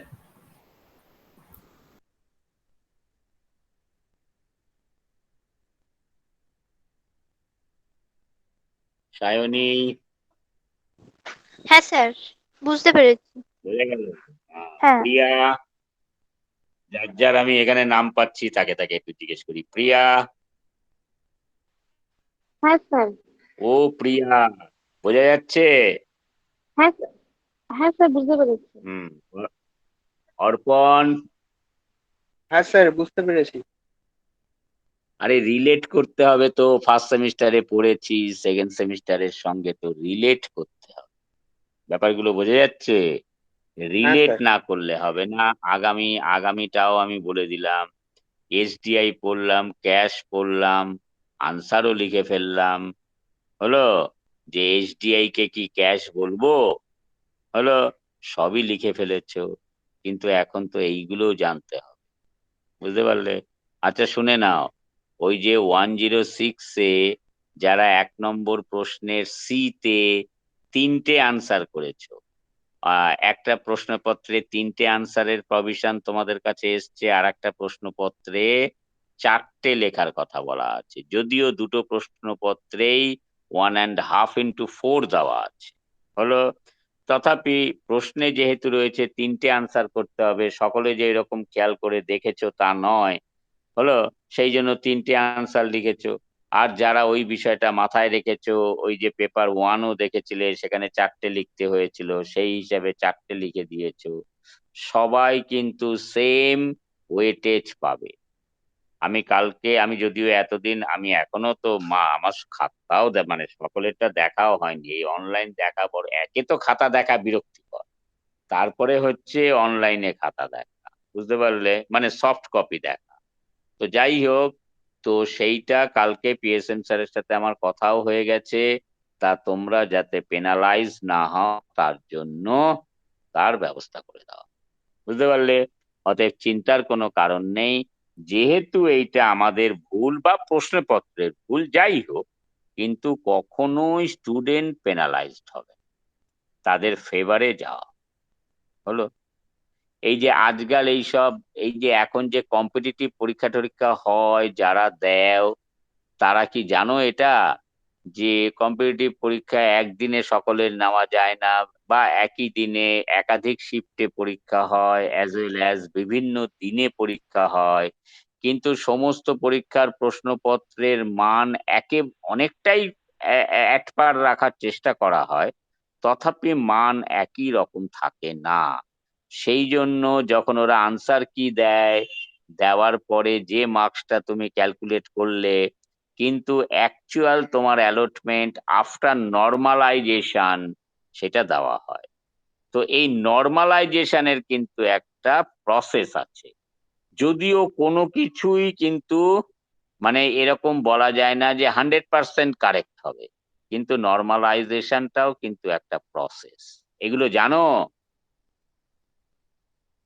ফলে কঠিন হলো সহজ প্রশ্ন হলো ওগুলো ম্যাটার করে না কিছু। কি আমি বোঝাতে পারলাম? তা তোমাদের ক্ষেত্রে নর্মালাইজেশন করা হবে, অতএব যারা 3টে লিখেছো তারা ক্ষতিগ্রস্ত হবে না। বোঝা গেল? আচ্ছা, তাহলে রিয়া, তাহলে কোন ক্ষেত্রে আমরা টাইটেল এবং সাবজেক্ট এক হলেও দুটো এন্ট্রি করব, আবার যখন আমরা যখন ডিভাইড ক্যাটালগ করব। তখন দুটোই করব, হলো। কিন্তু আমাদের এখন যে ক্লাস পারপাসে করছি, অর্থাৎ তোমরা সিঙ্গেল অর্ডারে সাজাবে, তাহলে সাবজেক্ট হেডিং আর টাইটেল যদি এক হয় তাহলে একটা করবে, হলো। সাবজেক্টটা করবে, টাইটেলটা দিয়ে করবে না। ব্যাপারটা বোঝা গেল? কারণ দুটোরই তো একই হয়ে যাবে, অ্যালফাবেটিক্যাল অর্ডারে পাশাপাশি থাকবে, করার কোনো প্রয়োজন মানে হবে না, তাই এটা করা। ক্লিয়ার? আচ্ছা, এবার হ্যাঁ স্যার, দেখো, ক্লিয়ার। এই যে তোমরা রুল নাম্বারে 324 পাতায় যাও, works of shared responsibility.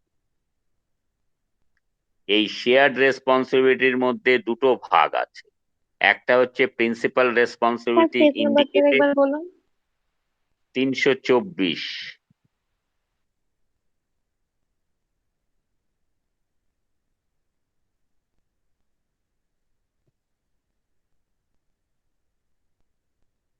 Works of shared responsibility, তার মধ্যে দুটো ভাগ আছে। শেয়ার্ড রেসপন্সিবিলিটি বুঝতে পারলে তো, যে দেখা যাক একটা ডকুমেন্টে আমিও লিখেছি, আমি আর তুমি মিলে লিখেছি, তাহলে সেই ক্ষেত্রে কার গুরুত্বটা বেশি কার কম, হলো। তাহলে প্রিন্সিপাল রেসপন্সিবিলিটি ইন্ডিকেটেড, এইটা একটা কন্ডিশন। আর একটা কন্ডিশন হয় যে principal responsibility not indicated. Principal responsibility not indicated হলে কি দাঁড়াচ্ছে, যে অথর একাধিক অথরের নাম একই রকম ভাবে ডকুমেন্টে অ্যাপিয়ার হচ্ছে, কাউকেই অতিরিক্ত গুরুত্ব দিয়ে দেখানো হয়নি, সকলেরই ওয়েটেজ সমান বলেই বোঝা যাচ্ছে। তাহলে আমরা সেখানকার মধ্য থেকে যদি দেখি যে 3জন পর্যন্ত অথর আছে, তাহলে আমরা প্রথম অথরকে দিয়ে মেন এন্ট্রি করব। বাকি যদি 2জন থাকে তাহলে সেকেন্ড অথরকে দিয়ে অ্যাডেড এন্ট্রি করব। তৃতীয় নম্বর অথর থাকলে আমরা তাকে দিয়েও অ্যাডেড এন্ট্রি করব।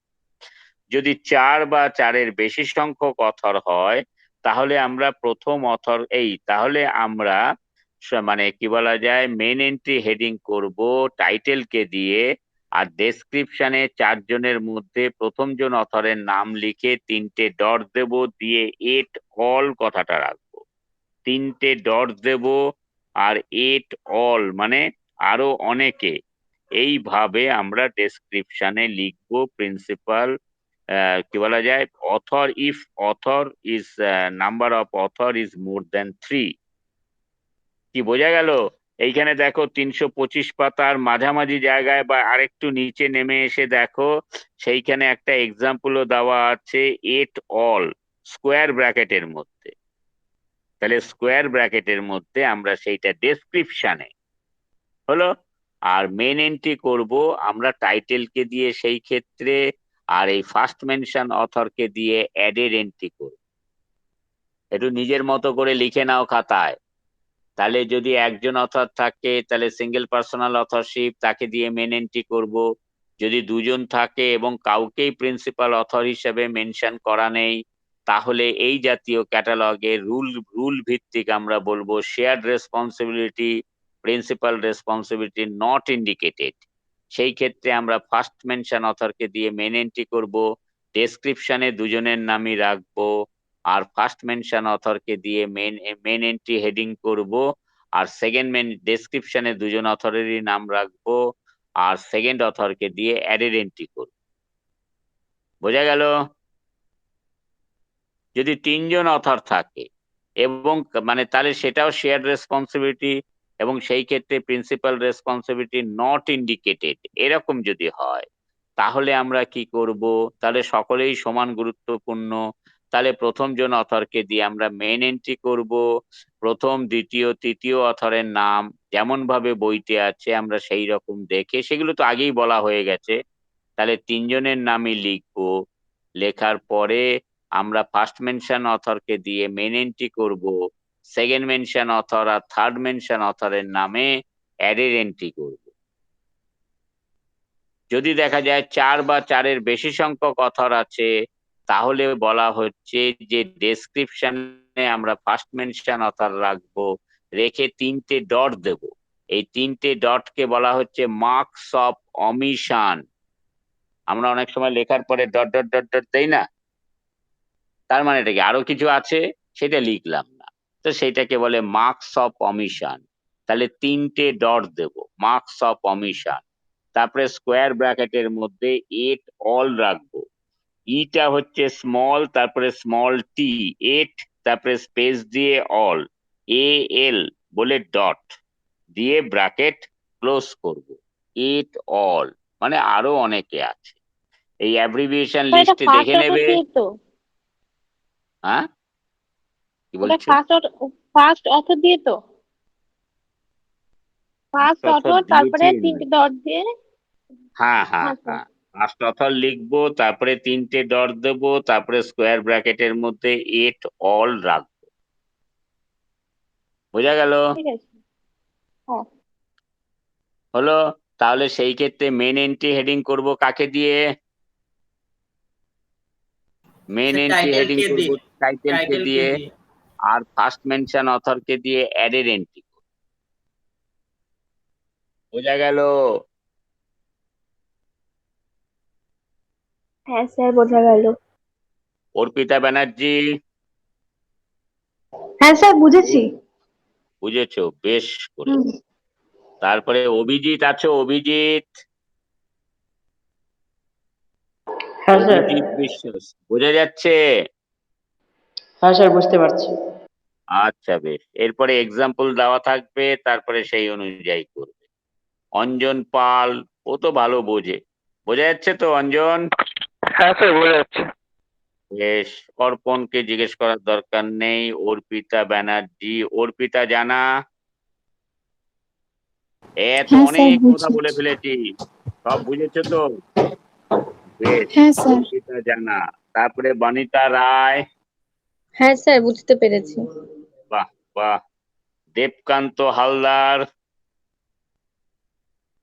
দেবকান্ত হালদার, নেই স্যার। জয়েন করেনি আজকে।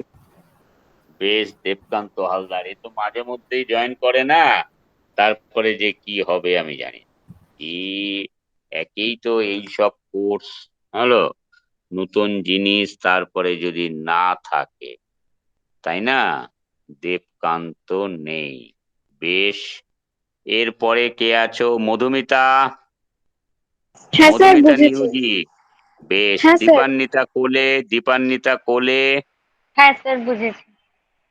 বেশ, মামুন আল হাসান, মামুন আল হাসান, ও তো জয়েন করেছিল, আছো? বেশ, মৌসুমী ঘোষ, হ্যাঁ স্যার, বুঝতে আছি মৌসুমী স্যার, আছি ঘোষ, স্যার, আমার আনমিউট হচ্ছিল না। বুঝতে পারছো তো? বুঝতে পারছো তো? হ্যাঁ হ্যাঁ হ্যাঁ হ্যাঁ। মামুন, বেশ বেশ, ঠিক আছে ঠিক আছে। নাইম আক্তার, নাইম আক্তার, স্যার নাইম নেই, নিউটনও নেই বাহ স্যার। বাহ, ও তো কালকেও ছিল না, তাই না? এরা কি করছে কে জানে বাবা, আর ভালো লাগে না। তারপর গেল, তারপরে পিঙ্কি, বোঝা হ্যাঁ যাচ্ছে? স্যার, বুঝতে পেরেছি। হ্যাঁ স্যার। আচ্ছা, তারপরে প্রিয়া, বোঝা যাচ্ছে তাই তো? হ্যাঁ স্যার, বুঝেছি। আ- হ্যাঁ। আচ্ছা বেশ, যেখানে জিজ্ঞাসা থাকবে জিজ্ঞাসা করে নেবে। রিয়া, সে তো ঠিক আছে জিজ্ঞাসা স্যার। করেই, ঠিক আছে, না বুঝতে পারলে। সমীরণ সরকার, সমীরণ, নেই স্যার। নেই বাহ, স্যার, জয়েন করিনি। এই আর একজন, এই সমীরণ, সেও অনেকদিন থাকে না, আমি জানি না কি হবে, যাই হোক, না থাকলে আর আমাদের কি করার আছে। তারপরে সর্বাণী সাহা, হ্যাঁ স্যার বুঝেছি। বেশ।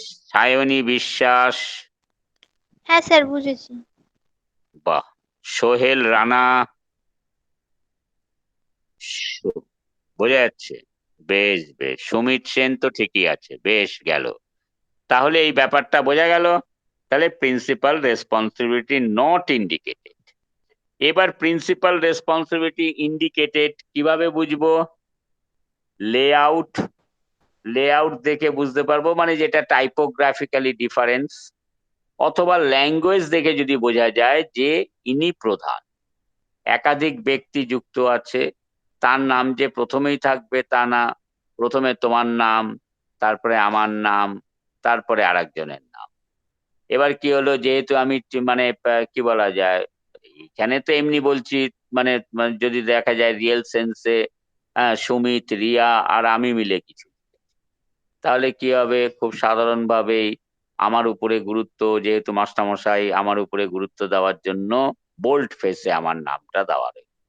তাহলে সেই ক্ষেত্রে প্রিন্সিপাল অথর ইন্ডিকেটেড।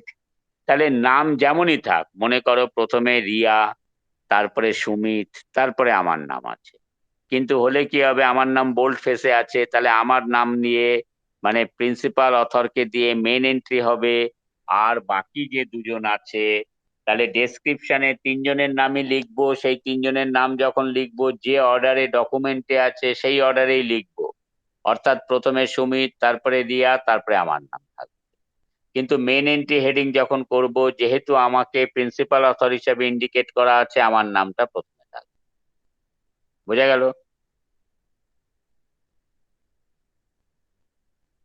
বোঝা গেল? হ্যাঁ স্যার। প্রিন্সিপাল অথর থাকলে আমরা এইভাবে করব। দুজন থাকলে তার মধ্যে যিনি প্রধান তাকে দিয়ে মেন এন্ট্রি করবো, যিনি অপ্রধান তাকে দিয়ে অ্যাডেড এন্ট্রি করবো। তিনজন থাকলে যিনি প্রধান তাকে দিয়ে মেন এন্ট্রি করবো, আর তারপরে আর যে দুজন আছে নন প্রিন্সিপাল অথর তাদের দিয়ে অ্যাডেড এন্ট্রি করবো। যদি দেখা যায় দুজন প্রিন্সিপাল অথর, একজন নন প্রিন্সিপাল অথর, তাহলে দুজন প্রিন্সিপাল অথরের মধ্যে যার নাম প্রথম থাকবে তাকে দিয়ে মেন এন্ট্রি করব, দ্বিতীয় প্রিন্সিপাল অথর এবং প্রথম নন প্রিন্সিপাল অথর তাদের দিয়ে অ্যাডেড এন্ট্রি করব। দেখো বোঝা যাচ্ছে কিনা? দেখো বোঝা যাচ্ছে কিনা? হ্যাঁ স্যার ক্লিয়ার। তারপরে যদি দেখা যায় দুজন প্রিন্সিপাল অথর আর আরো অনেকে রয়েছে নন প্রিন্সিপাল অথর, তাহলে এই দুজন প্রিন্সিপাল অথরের মধ্যে দিয়ে আমরা কি বলা যায়, ডেসক্রিপশনে দেখো এইখানে 326 এর প্রথম এক্সাম্পল যেটা রয়েছে, সেইখানে কিন্তু বলছে যে 4 additional contributions named on title page. Main entry কাকে দিয়ে হবে, অ্যাডেড এন্ট্রি কাকে দিয়ে হবে, সেইটা এখানে দুজন নন প্রিন্সিপাল অথর আর আরো অনেকে নন প্রিন্সিপাল অথর, তাহলে আমরা সেইটা এইভাবে আমরা লিখবো।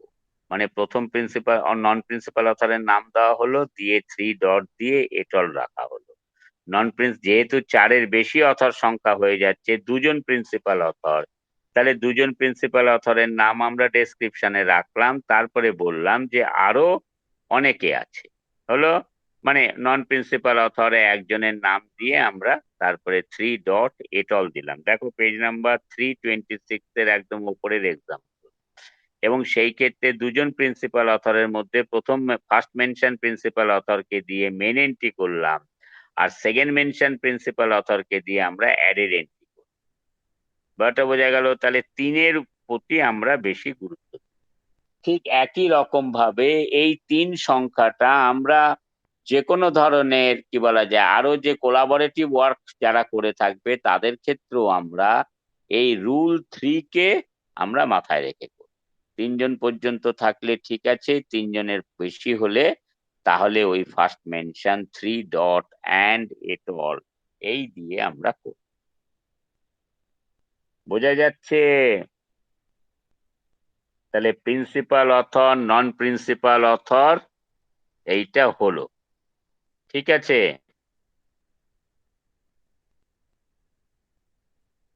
এবার আমি কিছু এক্সাম্পল পরে পাঠিয়ে দেব, তারপরে সেইটা তোমরা করবে। আমি কালকে ক্লাস নেব না। আমি কালকে মঙ্গলবার হচ্ছে ক তারিখ, 10 তারিখ ক্লাস নেব না। বুধবার 11 তারিখ, বুধবার ক্লাস নেব না। বৃহস্পতিবার 12 তারিখ, বৃহস্পতিবারও ক্লাস নেব না। হলো?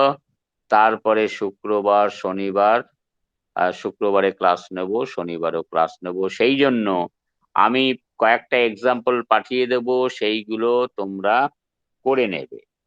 এবারে দেখো আর একটা রুল বলে যাই, কারণ একটু দ্রুত না করলে হবে না। 328 পাতায় দেখো, 328 পাতায় দেখো নিচে যেটা রয়েছে রুল নাম্বার 21.7, এটাও একটা খুব গুরুত্বপূর্ণ রুল। বলছে collection and works produced under editorial direction. অর্থাৎ অনেক সময় হয় না যে একাধিক ব্যক্তির কন্ট্রিবিউশন সেই বইটার মধ্যে রয়েছে, তখন একজন এডিটরের দ্বারা এডিট করে, তখন কিন্তু সেইখানে টাইটেল পেজে মনে করো 5জন অথরের 5টা কন্ট্রিবিউশন আছে, সেখানে 5জন অথরের নাম লেখা থাকে না। এখানে এডিটর হিসাবে একজন এডিট করেছেন, আর এমনি কন্টেন্ট পেজে গিয়ে আমরা দেখব যে 5টা কন্ট্রিবিউশন রয়েছে, 5জন তার কন্ট্রিবিউটার রয়েছে। এটা যে আমি একটা মানে আরবিটারিলি বলে যাচ্ছি যে 5টা কন্ট্রিবিউশন 5জন কন্ট্রিবিউটার, এমন হতে পারে 5টা কন্ট্রিবিউশন 3জন কন্ট্রিবিউটার, এও হতে পারে একজন একাধিক কন্ট্রিবিউশন করেছে। তাহলে এইগুলোকে বলা হয় work produced under editorial direction. একটা এডিটরের মানে ডাইরেকশনে ডকুমেন্টটা পাবলিশড হয়েছে, সেটা হচ্ছে ওয়ার্ক, এই কালেকশন অ্যান্ড ওয়ার্কস। দেখো rule number 21.7, collection and works produced under editorial direction. এইখানেও কিন্তু দুটো কন্ডিশন আছে, বলছে with collective title, without collective title. এবার উইথ কালেকটিভ টাইটেল বলতে কি বোঝাচ্ছে, যে মনে করো 5টা কন্ট্রিবিউশন আছে, 5টা কন্ট্রিবিউশন আলাদা আলাদা টাইটেল রয়েছে তার, সবগুলোকে এবার এগুলোকে কি করলো, যে এগুলোকে একটা মানে কমন টাইটেল দেওয়া, বইতে একটা আলাদা টাইটেল আছে, কিন্তু বইয়ের মধ্যে কন্ট্রিবিউশন গুলো কিন্তু আলাদা আলাদা। যেমন একটা আমাদের লাইব্রেরি সায়েন্সে বই আছে ইন্ডেক্সিং সিস্টেম। ইন্ডেক্সিং সিস্টেম, বিভিন্ন ধরনের ইন্ডেক্সিং সিস্টেম আছে, তাহলে বইটা ইন্ডেক্সিং সিস্টেম, তারপরে এডিটর রয়েছে, এডিটরের নাম আছে, তারপরে বইটার মধ্যে বিভিন্ন ধরনের ইন্ডেক্সিং সিস্টেমের কন্ট্রিবিউশন গুলো সেখানে প্রিন্ট করা রয়েছে, এবং তার আলাদা আলাদা কন্ট্রিবিউটারও রয়েছে।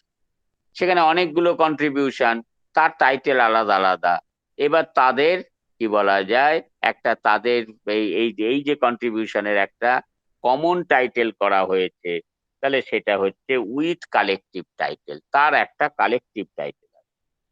যদি এরকম কালেকটিভ টাইটেল থাকে, আর এখানে যেহেতু অথরের সংখ্যা কত, মোর দ্যান 3, তাহলে আমরা কাকে দিয়ে করব, টাইটেলকে দিয়ে মেন এন্ট্রি করব।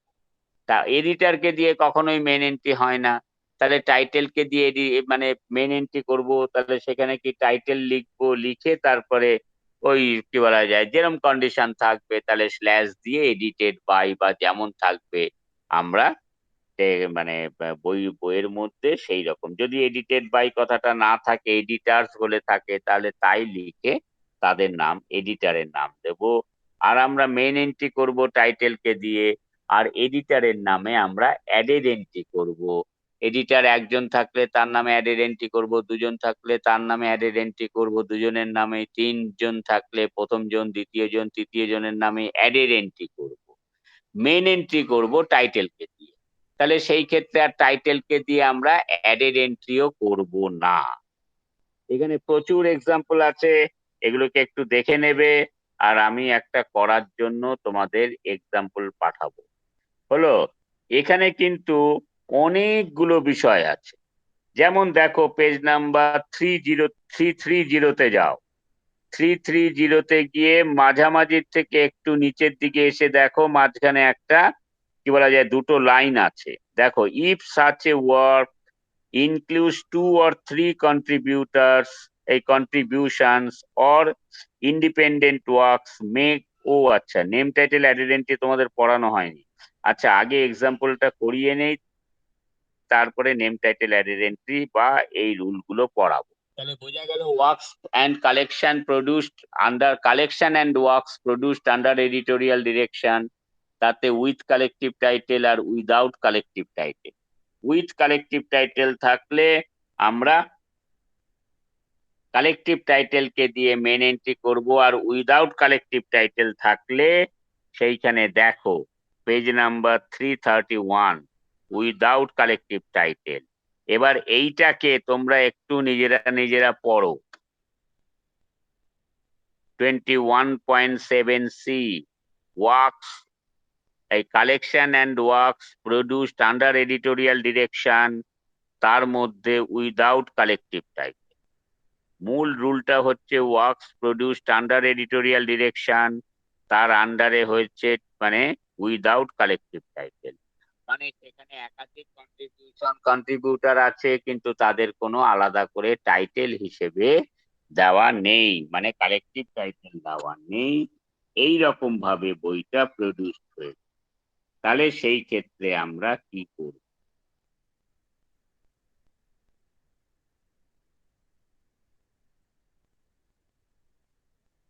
আগে একবার টেক্সটটা পড়ে নাও, একটু খেয়াল করে পড়ে নাও।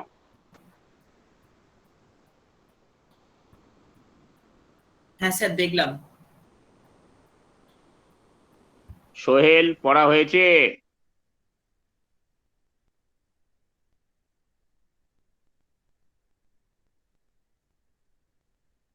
হ্যাঁ, পড়ো পড়ে নাও, ঠিকঠাক করে পড়ো। Rule number 21.7C1।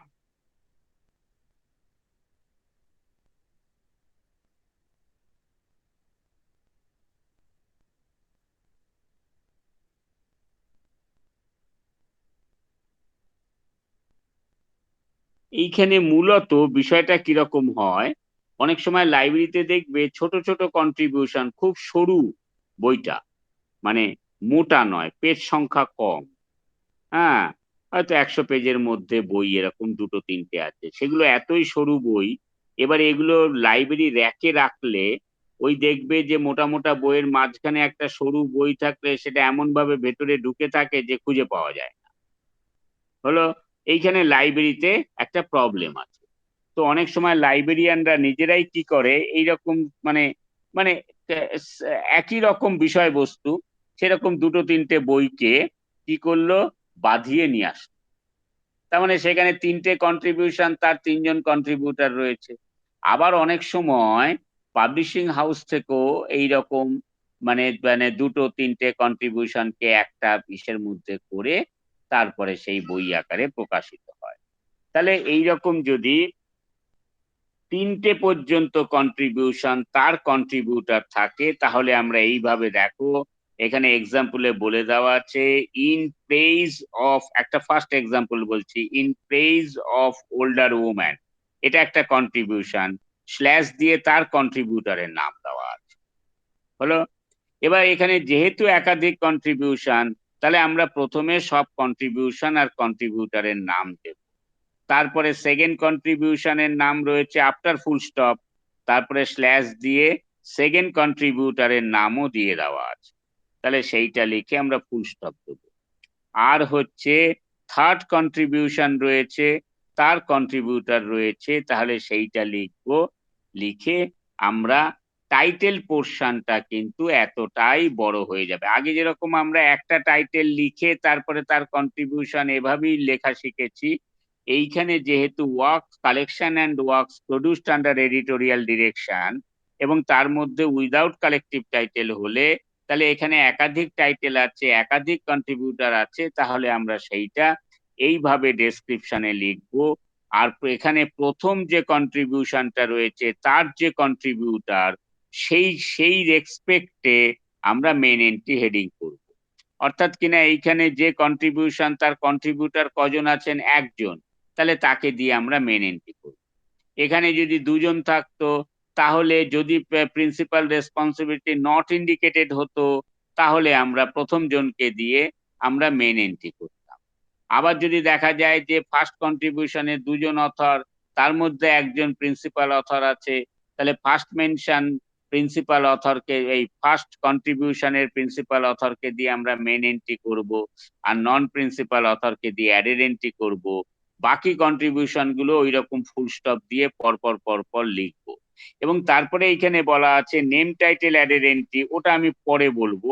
Name title added entry, তাহলে হেডিংটা হবে কি বলা যায়, ফার্স্ট মেনশন কন্ট্রিবিউশনের কন্ট্রিবিউটরকে দিয়ে মেন এন্ট্রি হবে।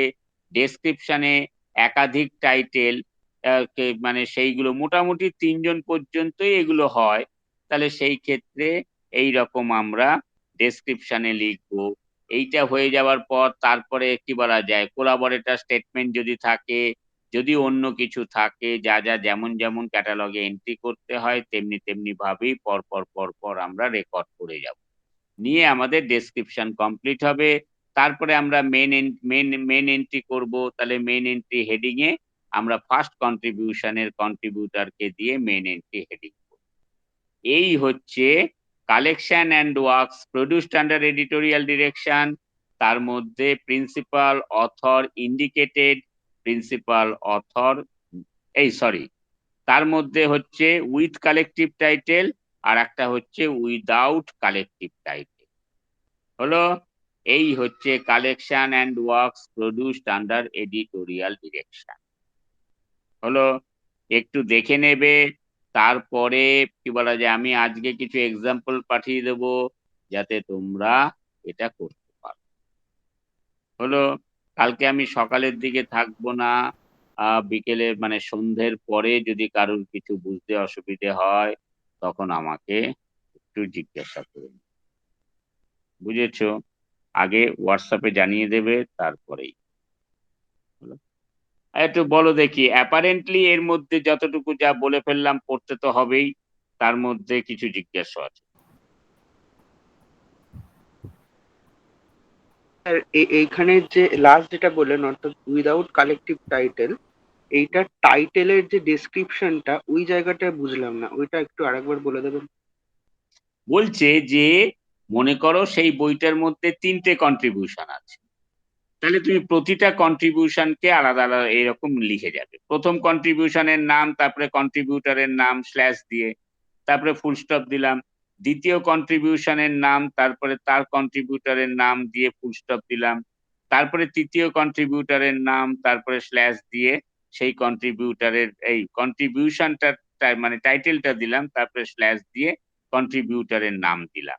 এইভাবে টাইটেল সেকশনটায় আমরা এখানে 3টে টাইটেল এবং তার রিলেটেড কন্ট্রিবিউটরের নাম এখানে লিখলাম। তার মানে ফার্স্ট এরিয়াটাই এত বড় হয়ে, তারপরে second area, third area, fourth area, বাকি যে এরিয়াগুলো আছে যেমন আমাদের ক্যাটালগে করতে হয় সেটা আমরা করব, কিন্তু প্রাথমিকভাবে আমরা এটা মানে ডেসক্রিপশনে এটা করব। আর মেন এন্ট্রি হেডিং করব ফার্স্ট মেনশন অথরকে। First contributor, first mention author বললে খালি হবে না, ফার্স্ট কন্ট্রিবিউটর যিনি আছেন তার নামে আমরা মেন এন্ট্রি করব। বুঝলে অর্পণ? হ্যাঁ স্যার, এবার বুঝেছি। তারপরে একটু মানে মানে এক একটা কি বলা যায় এক্সাম্পল দিয়ে দেই, তারপরে দেখতে পাবে খানিকটা ক্লিয়ার হয়তো। হ্যাঁ স্যার। হুম, আগে কিন্তু পড়তে হবে, ঠিক আছে? আমি এক্সাম্পলটা পাঠাই, তাহলে আমি কাল মানে মঙ্গল, বুধ, বৃহস্পতিও ক্লাস হলো, তারপরে শুক্রবার, সেই জন্য কয়েকটা এক্সাম্পল পাঠাবো, সেইগুলো একটু দেখে করার চেষ্টা করবে। কি এক্সাম্পল পাঠাবো? সিঙ্গেল পার্সোনাল অথরশিপ হয়ে গেছে, তাহলে শেয়ার্ড রেসপন্সিবিলিটি, তার মধ্যে principal responsibility, indicated principal responsibility, not indicated, এইরকম এক্সাম্পল পাঠাবো। আর হচ্ছে collection and works produced under editorial direction, তার মধ্যে কি বলা যায় উইথ কালেকটিভ টাইটেল আর উইদাউট কালেকটিভ টাইটেল সেটাও পাঠাবো। আমি কিন্তু প্রাথমিকভাবে তোমাদের এই এক্সাম্পল পাঠানোর সময় আমি বলে দেবো যে এটা উইথ কালেকটিভ টাইটেল, এটা উইদাউট কালেকটিভ টাইটেল, মানে সিঙ্গেল এই কি বলা যায় ওয়ার্কস প্রডিউস এই collection and works produced under editorial directionship with collective title, without collective title, এইভাবে আলাদা আলাদা ক্যাটেগরি করে এক্সাম্পল পাঠাবো। কালকের জন্য। কিন্তু এরপরে কিন্তু যখন আমরা এক্সাম্পল গুলো করব তখন কিন্তু ডকুমেন্টটাকে দেখে আমাদের বুঝতে হবে যে এটা কি জাতীয় ডকুমেন্ট, কিরকম তার পাবলিকেশন, তাহলে সেই বুঝে আমাদের রুল অনুযায়ী আমরা ক্যাটালগ এন্ট্রি গুলো করব। হলো এখানে শুধু আমরা মেন এন্ট্রি এর হেডিংটা করব, এই কালেকশন অ্যান্ড ওয়ার্ক, এই collection and works produced under editorial direction. আর ওইটা যেটা রয়েছে যে মানে এইখানে কিন্তু শুধু মেন এন্ট্রিটা করব, ট্রেসিংও করব না, কারণ যেহেতু নেম টাইটেল অ্যাডেড এন্ট্রির বিষয়টা। আর শেয়ার্ড রেসপন্সিবিলিটির ক্ষেত্রে principal responsibility indicated, principal responsibility not indicated, এই রকম ক্ষেত্রগুলোতে আমার মনে হয় আমরা এর মধ্যে একটা এক্সাম্পল করেই ফেলেছি যার মধ্যে দুজন অথর আছে এবং এই দুজন অথরের নাম নর্মাল ভাবেই রয়েছে, কাউকেই প্রিন্সিপাল অথর হিসেবে বোঝানো হয়নি। তাহলে ফার্স্ট মেনশন অথরকে দিয়ে মেন এন্ট্রি করব, ডেসক্রিপশনে দুজনের নামই রাখবো, first mention and second mention author, আর ট্রেসিং করব এই অ্যাডেড এন্ট্রি করব সেকেন্ড মেনশন অথর।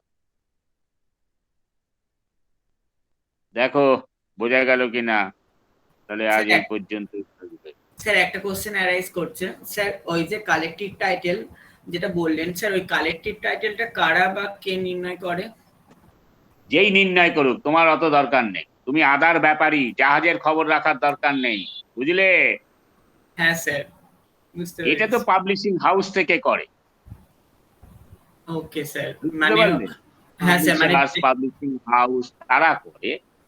হ্যাঁ, আর একটা জিনিস জানতে হবে এটা কেন করে, কি মানে কে টাইটেল নির্বাচন করে, ও তো আমাদের জানার দরকার না, আমরা আদার ব্যাপারী। আমরা বই এসছে তার খালি ক্যাটালগ করার কাজ আমাদের, তাই করি। বুঝলে? Okay sir. হ্যাঁ স্যার, হুম। বুঝতে পেরেছি স্যার। আর কিছু? এরপর থেকে কিন্তু একটু আমরা ক্যাটালগের গভীরতার দিকে যাচ্ছি।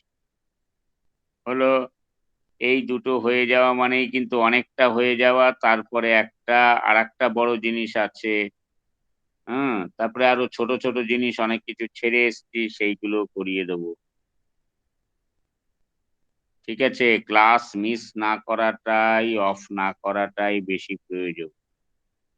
রেগুলার অ্যাটেন্ড করাটা খুব জরুরি। তারপরে যখন যা জিজ্ঞাসা থাকবে, ক্লাস অ্যাটেন্ড না করলে কিন্তু আমি একটা জিনিসকে এটা মানে দুবার করে আলোচনা, ক্লাস অ্যাটেন্ড করার পরে যা বুঝতে অসুবিধা হয় সব কালকে তো বলে দিলাম যে তোমাদের অসুবিধে হলে এই বিকেলের পরে তোমরা হোয়াটসঅ্যাপে জানাবে, তারপরে আমি কথা বলে জিজ্ঞেস। পরশুদিন অর্থাৎ বুধবার দিনকে যে প্রোগ্রাম আছে বিকেলেও ভালো লাগবে না, বুধবার আর কিছু করো না। বৃহস্পতিবার যদি কারোর সমস্যা কিছু দেখায় তাহলে বিকেলের পরে মানে দুপুর থেকে হোয়াটসঅ্যাপে জানিয়ে দেবে, আমি লিখে দেবো, তারপরে যোগাযোগ করে সেগুলো আলোচনা করা। বুঝতে পারলে? আর যদি ছোট সমস্যা থাকে তাহলে হোয়াটসঅ্যাপে লিখে দেবে, আমি আনসার দিই। বোঝা গেল? হ্যাঁ হ্যাঁ স্যার। স্যার। তাহলে এখন আমরা বেরিয়ে আসি, 1:30 বাজতে চললো। ঠিক আছে, ওকে স্যার, বেরিয়ে থ্যাংক গেলাম, ইউ স্যার। বেরিয়ে গেলাম। হুম।